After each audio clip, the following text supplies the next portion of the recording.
Bonjour à toutes et à tous, bienvenue dans cette nouvelle vidéo. Dans cette vidéo, on va parler de ceci, qui est mon PC de rétro gaming sous Windows XP. Alors j'en ai sous 2098, mais je m'en sers moins. En fait, cet ordinateur-là, c'est l'ordinateur dont je me sers pour jouer à tout ce qui est vieux jeux.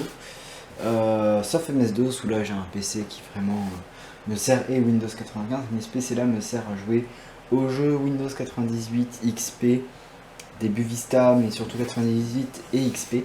Parce que j'ai pas mal de jeux, et surtout Windows XP, ça me tenait déjà à cœur d'avoir une config plus que suffisante pour XP. C'est pas overkill, je pourrais faire un truc overkill je pense, avec ce que j'aime, mais je vais pas le faire, enfin du moins pour l'instant. Mais voilà. Du coup, alors on va pouvoir y aller. Alors on va commencer avec les ports à l'arrière de la carte mère. Vous verrez que le boîtier est un petit peu spécial.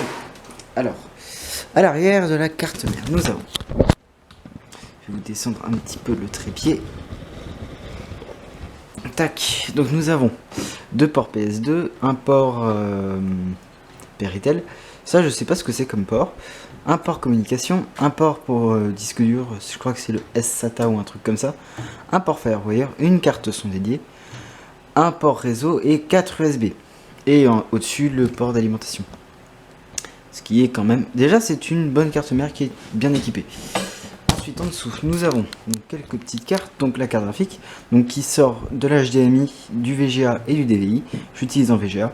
Deux USB sur une carte et une carte son dédiée. Alors, la carte son, c'est une carte son de merde. Hein, je l'utilise... En fait, cette carte son, je l'utilise pas pour tout simplement sortir du son. Vu que la carte son qui est intégrée est bien mieux, je l'utilise uniquement pour la manette que j'utilise avec cet ordinateur.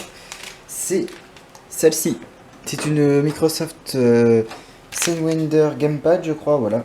Une Sidewinder Gamepad. Alors, que je mets aussi sur mon PC MS-DOS / Windows 95. Mais qui pour beaucoup de jeux XP en fait est juste suffisante, notamment les jeux de voiture.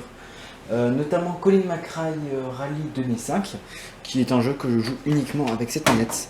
Alors je sais que je pourrais connecter une manette d'Xbox 360, ce que je ferai quand j'en aurai trouvé une filaire, parce que pour l'instant j'ai même pas de manette d'Xbox 360, mais dès que j'en aurai trouvé une filaire, et on fera ça. Donc du coup on va pouvoir passer à l'intérieur du PC, et vous allez voir que la boîte est un petit peu particulière. Parce que elle ne s'ouvre... Alors oui, à l'avant j'ai même pas montré, donc c'est classique, hein. Lecteur CD, lecteur disquette, deux USB, bouton power, bouton reset et LED disque dur. C'est une boîte de chez Antec qui est assez spéciale. Alors, il y avait une configuration en Pentium 4 à l'origine de nous. Enfin, quelque chose qui était vraiment pas ouf qu'on m'avait donné. Tac, voilà. Alors en fait, elle s'ouvre un petit peu particulièrement cette boîte. Vous pouvez voir qu'on a une vis là. Et on pourrait croire que juste on va faire ça. Sauf que non, hein, on peut pas la coulisser, c'est pas un side panel. C'est un up panel, je pense qu'on peut dire ça comme ça.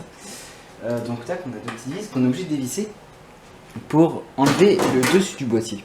Alors c'est quand même assez pratique pour enlever le dessus du boîtier. Donc attendez. Donc en gros là vous avez juste le dessus du boîtier qui est enlevé. C'est assez pratique si on veut juste changer la lime, puis on peut voir un petit peu ce qu'il y a à l'intérieur. Et si on veut changer le lecteur CD, si on a des attaches spéciales, parce qu'en fait on a juste à pincer ici, puis le lecteur CD vient. Donc un lecteur CD en I2, hein, comme vous pouvez voir, c'est un LG je crois. Non, c'est un Philips. D'accord, là. Bon, c'est un truc qui fait CD, DVD, hein, c'est tout ce qu'il me faut. Pas de LED scribe pour cette machine. Donc du coup ensuite on va pouvoir upper le panel, donc le soulever. Et voilà. Alors d'ailleurs ça me fait penser, alors j'aime bien cette boîte parce qu'elle me fait beaucoup penser, notamment avec cette partie, au PCAT. Alors c'est pas du tout une boîte de PCAT hein, évidemment, mais ça me fait beaucoup penser aux boîtes de PCAT. C'est assez marrant hein, de l'avoir comme ça. Donc, alors vous pouvez voir comme que c'est un PC qui est relativement bien équipé, donc je vais décrocher la caméra de son pied pour vous montrer un petit peu plus en détail les composants. Alors, donc on a une alimentation, première chose de chez FSP. Donc c'est une petite alimentation qui est vraiment pas mal, qu'il faudra peut-être que je change, mais voilà, sinon à part ça, c'est une alimentation qui fonctionne très bien. Ensuite ici on a le lecteur disquette qui est un Sony, on a un petit peu de poussière ici.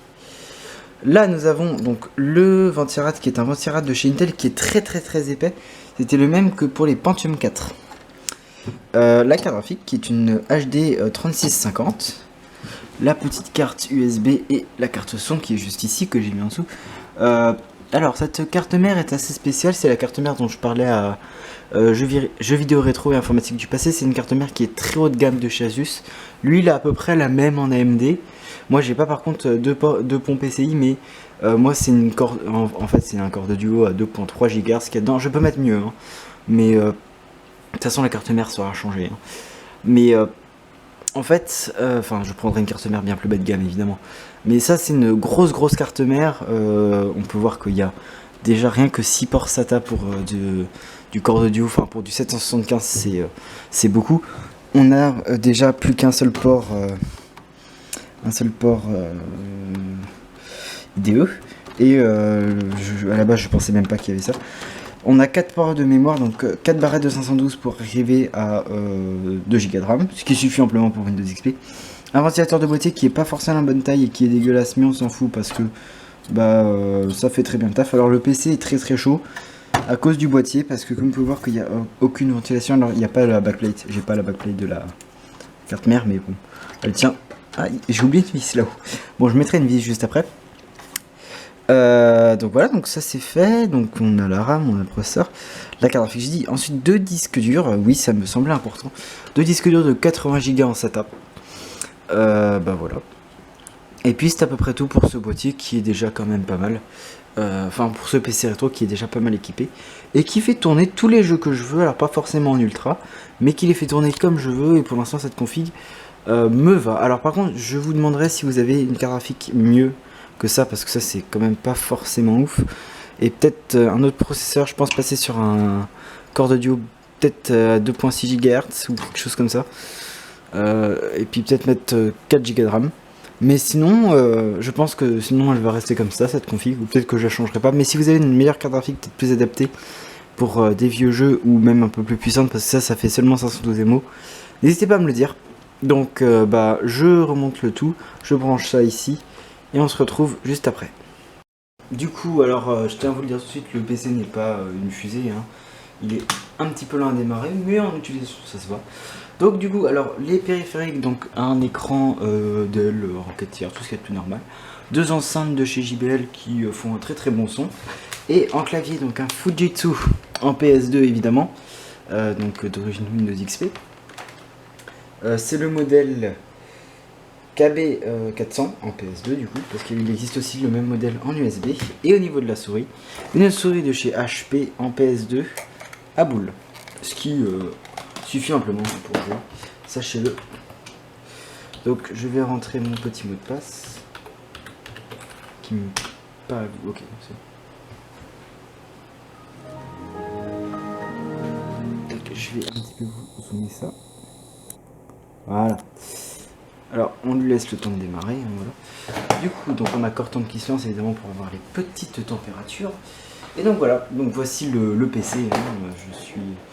En fait, il n'y a pas grand chose de plus à dire là-dessus, vu que c'est un PC sous Windows XP totalement classique, comme on pouvait en avoir sur du très haut de gamme à la fin de vidéo Windows XP. Même au début des corps de duo. Hein. En fait, les bas de gamme, c'était plus les 1.8 GHz, qui restaient quand même tout à fait utilisables. Là-dessus, je ne crache pas du tout sur ces corps de duo là. Mais ça restait. Franchement, les corps de duo à plus de 2 GHz, ça reste évidemment des corps de duo bien mieux. Donc c'est un 2.13 du coup GHz. Je sais pas si vous arriverez à lire. Mais attendez, je vais vous décrocher. Tac. Donc voilà, donc on est sur la dernière version, donc le Service Pack 3 de Windows XP. Si ça va bien focuser, voilà. Donc avec 2 Go de RAM, la Radeon HD 3650, hein, voilà. Allez, focus.